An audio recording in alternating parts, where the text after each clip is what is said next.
Hello, and welcome to the Full of Ship podcast, real answers to real problems, with your host, Kyle Henderson, CEO and co-founder of Vision API, a podcast dedicated to demystify the chaotic, often turbulent world of ocean freight. Sit back, relax, and enjoy the show. Welcome. Our guest today on Full of Ship is Eric Johnson, Senior Technology Editor of the Journal of Commerce, JOC. And you've been doing that for a few years, right, Eric?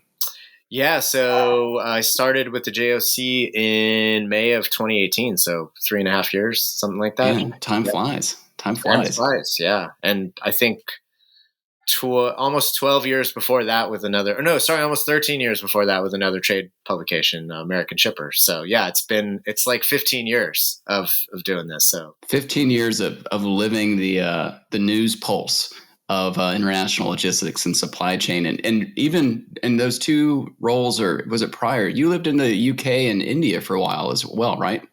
So yeah, I did a graduate degree in the UK. That was prior to getting into logistics, actually. One of the things that I studied there prompted a little bit of my path into logistics. And then sort of in the middle of that career in covering logistics, I spent 5 years in India, covering mostly kind of the 3PL scene in Asia. So yeah, that was awesome. Oh, fascinating. Did it feel a little like the Wild West sometimes? For sure. I just, India is this incredible stimulation of all the senses, basically. So you have to be ready for that. But once you are and embrace it, you sort of are like all your senses are aware in a way that they aren't sometimes in like a US, strip mall, like you're just, you have your wits about you. You're catching all of these things in the peripheral that you don't see at home. So yeah, it's a very chaotic, crazy, but amazing place that I love spending time in. So. And you and I have also been, I think, acquainted for a few years now. We may have first met during my Clear Metal days. Maybe this was like the 2016, 2017 or so. And then more recently around what we've been doing here at Vision. Yep. But I've always known you in like the JOC capacity, really. This is, and thank you for all of the wonderful research and articles you're putting out there. I mean, I'm seeing the JOC updates come into my inbox on a daily basis. I just can't believe how much content you put out as often as you do. It's it's a lot. We try not to overload because, I feel like people's attention span is so, everyone has so much to consider now, and there's so many more sources of information. So it's really important for us to be kind of like really on point with everything. So it's definitely quality over quantity is our vision for this, but it is a lot and there's a lot going on. And you have to sort of get up as a reporter, you have to get up in the morning and want to have a story to tell that day. Right. So that's a part I've heard that a lot over my career. It's like, wow, you guys put out a lot of stuff. It's like, well, if you really care about this and you love what you do, you get up in the morning and you want to write something for the audience. So it's a labor of love, really. Well, I've been highly impressed in both the quality and the quantity, and you're even doing more of it now. You have this newsletter you've recently launched, right? Yeah, I started it about a year ago, last summer, in the depths of the COVID doldrums. I decided to, since we were at home all the time, decided to do a weekly Substack newsletter on Friday. And it's been fun. I get the benefit and the drawbacks of not having anyone editing my work. Benefit is, I get to ruminate on some subject that I've been thinking about, or some person's told me, hey, and something, and it sticks in my head and I really want to like go deep on it. But it doesn't really fit in the JOC kind of framework of things. So I get to just kind of riff for a while on it. And I don't have anyone going, no, that is awful. You need to rewrite that, or we need another perspective on it. I just get to go out with it But again, that's the downfall, is it's probably not as good as my JOC stuff. But people love it. Like, they write me all the time saying, I love reading your thing. So that's what keeps me going on it, is it's like, I know it's kind of tickling the funny bone for people in terms of like wanting to know more about kind of like how tech is impacting logistics and vice versa. So. And it sounds like you've gotten quite the readership already for it as well. I mean, this seems like a topic people were hungry for. Yeah. I mean, I think if you look at the venture capital being, flowing into logistics right now, it doesn't take a brain surgeon to figure out that there's a lot of interest in this space. It's on the cover of every single newspaper and you got the New York Times, you got the Washington Post, you got the Wall Street Journal, the Financial Times. I just saw an article yesterday from CNET about the supply chain. CNET, that's why I used to read my laptop reviews, and now they're writing in-depth piece on the congestion of the ports. Yeah, it's crazy. It's totally crazy how this is caught fire. But yeah, no, you were certainly in this space before it was cool as well. Like, you've been thinking and conversing on these topics for quite some time. And maybe before we get into the rest of our chat, just give us a scope about what you write about at JOC today. I think many listeners will know already, since you have one of the major voices in the space. But for those who don't, what do you talk about at JOC, and why should people be reading? Yeah. So I think of it along a couple different dimensions. I think of it kind of in a software category / process dimension. So traditionally, when I first started writing about tech, maybe 10, 11 years ago, it was kind of tracking the international procure to pay process for a global logistics director. So how am I buying capacity in whatever mode? How am I how am I executing a shipment on that mode? And then how am I paying for it? Right. And the software was pretty much aligned with those three buckets. A fourth bucket that's running in parallel, but it's not really part of that same stream, is trade compliance or global trade management. So those are sort of the four stools of legs of the stool that I think of, that are the fundamental, foundation of what I cover. It's exploded from that, right? There are just so many more different companies in total, and so many more different types of software categories, right? I mean, companies being founded every month, every quarter, that are creating new categories that did not exist before, or blending two categories that used to be very distinct. So it's hard for me to say in 2 sentences what all I cover, because there's just the range of different categories is crazy. And then the other dimension is, I think of it from a buyer perspective. So are you a shipper? Are you a 3PL of some flavor? Are you an asset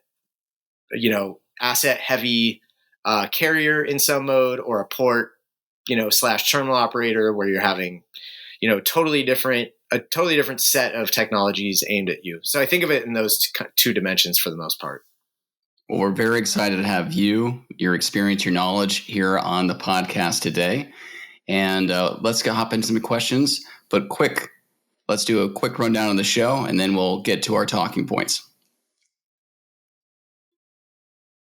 Full of Ship is a podcast that offers a new generation's take on all things supply chain and technology. Our listeners and guests will get to encounter honest, simple conversations about the latest developments in our industry and how technologies are tackling some of the biggest problems.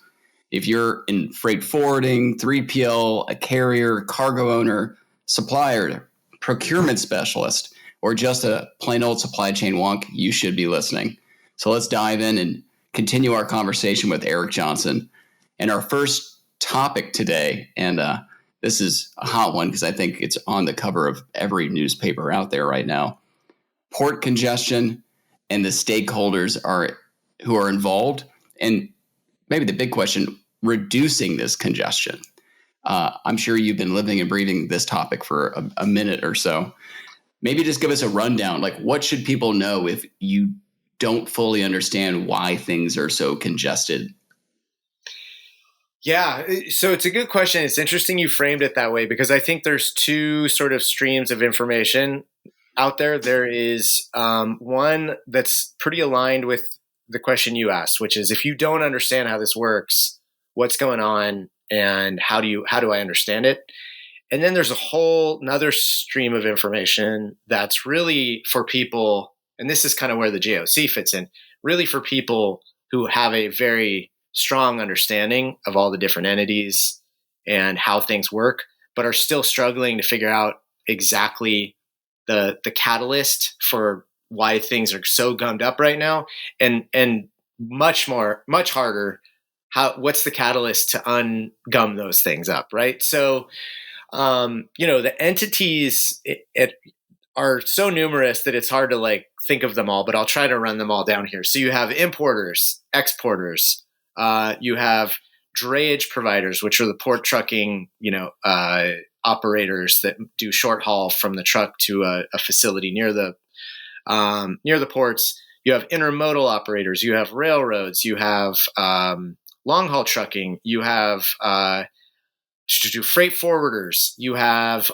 domestic 3PLs or freight brokers, you have I'm trying to think, terminal operators, you have port authorities, you have shipping lines, you have non-vessel operating common carriers, which are basically shipping lines that don't own any assets. And then government as well. Customs agencies. Yeah, you beat me to the punch there. So you have customs agencies on both ends clearing both the export of the goods as well as the import into the U.S. in this instance. So when you start to think about just that list, and then you think about within each of those groups of similar entities, all of the different formulations and processes that they have and the different systems they're using, you start to get a real quick picture for how fragmented this industry is and how many different systems need to talk to one another for it to work.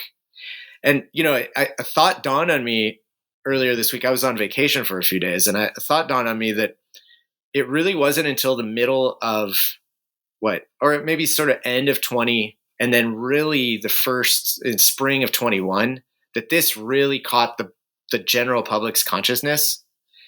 And that just goes to show that like things, despite all of that, things were working fairly well, that this giant industry was remaining kind of under the veneer of people's even recognition, right? Only when things really started to break down, has it really even caught people's attention. So, if we want to talk root causes of the congestion, my opinion, we all order way too much stuff, whatever the reason is, whether it's the stimulus, whether it's us shifting from services to goods. There's not many infrastructure-based systems, like physical infrastructure-based systems that can account for a 20, 30% growth in literally like 9 months. That's just not, it's the quintessential can't build a church for Easter. Yeah. Problem. You're usually trying to grow with population rates in some sense, right? Yeah. It's 3% exactly. growth. Exactly. I mean, it's like, where a highway, they add a lane of a highway and then, it's instantly traffic once they hook all the lanes. Yeah, because that's been debunked. Adding lanes to the highway doesn't actually reduce congestion. Sure. So adding more congestion tomorrow. I mean, adding more port space tomorrow probably wouldn't necessarily resolve a 30% increase. So fundamentally, that's the cause. Now, if you want to get into the details, why has it gummed up in the way that it has? There's certainly a bunch of factors. There's our trade imbalance. There's the imbalance of revenue that a container line can get for an import versus what it can get for an export, and their motivation to speed back to Asia to sweep up as many very lucrative imports from Asia and deliver them to the US as they can. That rebounds into the terminals where empties have piled up next to import boxes, and you have a sort of chicken egg scenario now where terminals are at the behest of container lines rejecting empty returns of containers, which a lot of truckers who or port truckers who move into the ports, the ideal thing they want to do is drop off an empty and in the same move pick up an import box. Super efficient for both the terminal and the driver. But if they can't drop the empty, they can't pick up the import box. And if they can't drop the empty, the chassis underneath the container is also tied up, and that's not available for another move. So it's like this it's like a cascading effect from that just sort of builds on itself. And so it's why it's really hard to apportion blame to any one party. It's like we're all like, who's at fault? I am. I bought my wife and I bought 5 pet costumes and 3 doggy puffer jackets in the week before Halloween. Like we're at fault, right? Why did we do that? Why didn't we buy one of each or none of each, right? Like my dog doesn't need a Halloween costume. So to understand this, freight demand has outstripped physical infrastructure and the relationships in those infrastructure pieces to date. Like that is kind of the quick summary. I would say physical demand has outstripped the physical infrastructure, which is not being fully leveraged. Yeah, because there's a labor, and a time working issue in the ports, but also the fragmentation of systems that I referred to. All of that coupled together doesn't work with the demand growth that we've seen in the past year. And when you have so many, sorry. Oh no, I was going to say, if you look at the physical footprint of LA Long Beach, it's bigger than like the port of Hong Kong, right? But Hong Kong can work more boxes per hour because they're just set up to do that. Yep. So it's not. I don't think it's a physical infrastructure constraint as much as a system and kind of, other things. It also seems like so many parties involved, everyone doesn't have the same top priority. For sure. And so that's challenging because there seems, as you were saying, like there's just a major priority to get stuff out of Asia into the West Coast, for looming season reasons. Correct. But there doesn't seem to be much priority from the parties who are involved to want to say, well, second priority is let's get these empty containers back so they can be loaded. It's all just focused on import right now, correct? Like it is. And well, if you think about it, so, at least from the US perspective. Yeah. The container lines have gotten a lot of grief this year for posting historic profits don't even cut it, right? I think Maersk just said they made more in this quarter than they ever have in any year prior, right? So, but if you think about it from their perspective, the misalignment of port operations, meaning ports in LA Long Beach don't work the same number of hours in terms of the yard.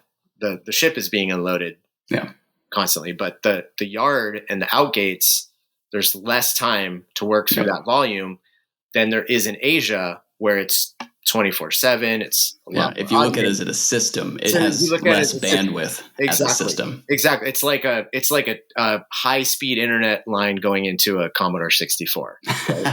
It's not that bad. I'm making it, but just to give a visual. So if you look at it from their perspective, that's out of whack. They are sailing into LA and Long Beach. They can't meet schedule reliability demands because they might get to LA on time, but then wait 3 weeks for a berth. So from their perspective, it's not just about getting back to Asia to sweep up all the laden imports in Asia. It's also their schedule is so out of whack. They don't want to wait another 2 days to collect all the empties. They want to get back because to be as close to their schedule as they possibly can.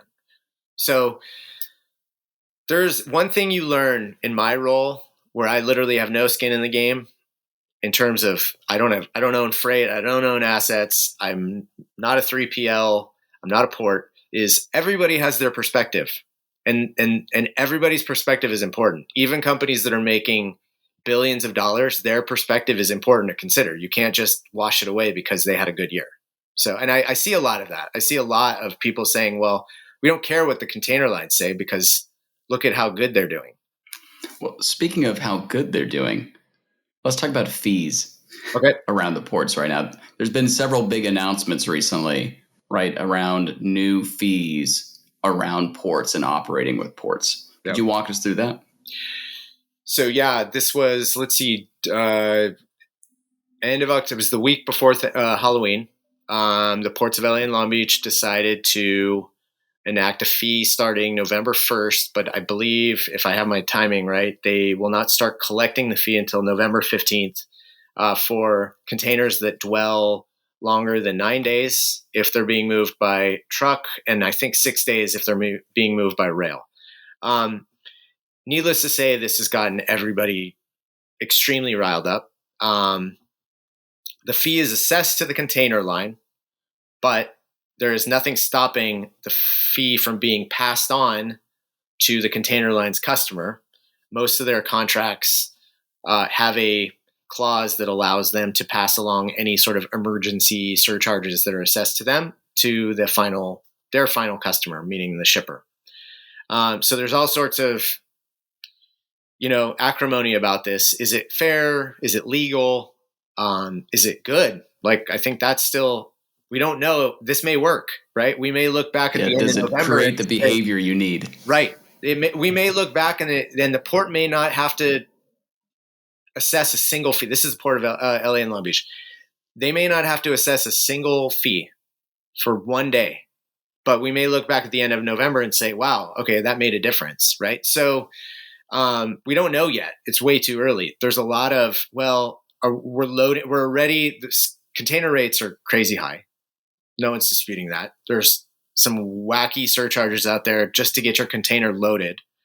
There's a lot of detention and demurrage issues, right? Containers are sitting for a long period of time and those fees rack up.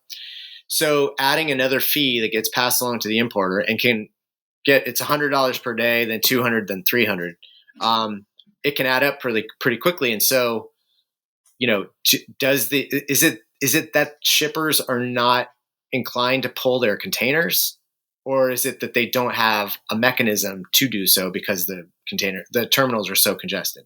This is the chicken and egg thing, right? Yeah. So, from our perspective, we're just trying to take into account everybody's thoughts on this, and we're not presuming that one set of parties is right and wrong, or has been wronged.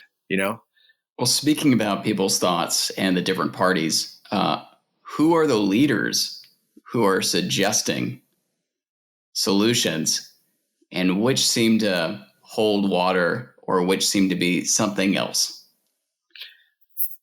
Because I think we've had Lars Jensen, he's been making a few comments about how to fix this. I think we even had Ryan Peterson take a nice boat tour the other day and get some marketing material out there. What are we hearing are possible solutions? And it maybe even a better question is there even a solution other than time? Yeah, I think the big solution is we need a pressure release valve, whatever that is. So that could be a drop in demand, which we could see. I don't think we'll see, but we could see first quarter of 22.